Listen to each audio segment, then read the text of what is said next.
My name is Siggy. I work for CCP. I'm a senior programmer on the EVE Valkyrie team.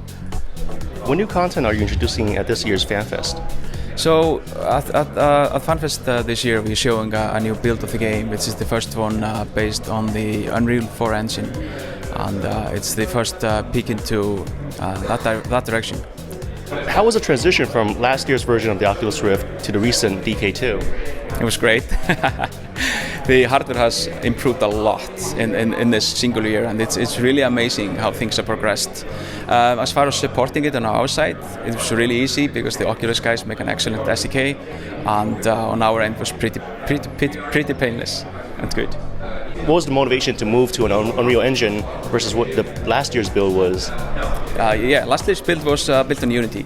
And Unity is a great engine that enables really rapid development, and it's basically what allowed us to do the original demo in such a short time. When we started looking into making this an actual game and a full game that we have to support over a longer time period, and we merged with the guys in Newcastle and joined them.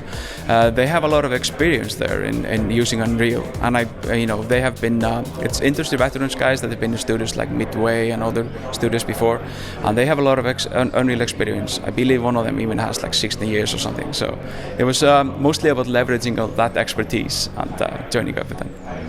And we saw that the graphics were significantly improved versus last year. Everything was brighter, a lot more detailed. Now, would you attribute that to the Unreal Engine or the DK2? Both. Well, it's mostly the DK2 because the resolution is much higher. Also, they have this tech called low persistence screen, which essentially solved the issue of motion blurring. So the picture is not smearing, and you keep all the detail sharp all the time.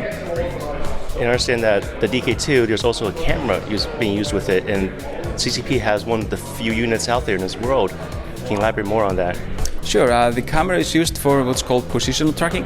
When you've tried the original Oculus Rift, what you could do is you can rotate your head to change your view, but now you can actually move your head like back and forwards. In the cockpit, you can lean forwards and to check the instruments better and things like that. What are some of the challenges you encounter developing for VR? Where to start?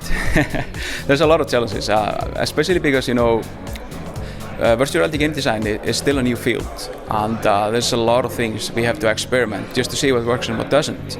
I would say overall UI has probably been user interface has been one of the biggest ones of figuring how that works, because in traditional gaming you place the HUD on the screen or in corners of the screen or something like that, and that definitely does not work in virtual reality.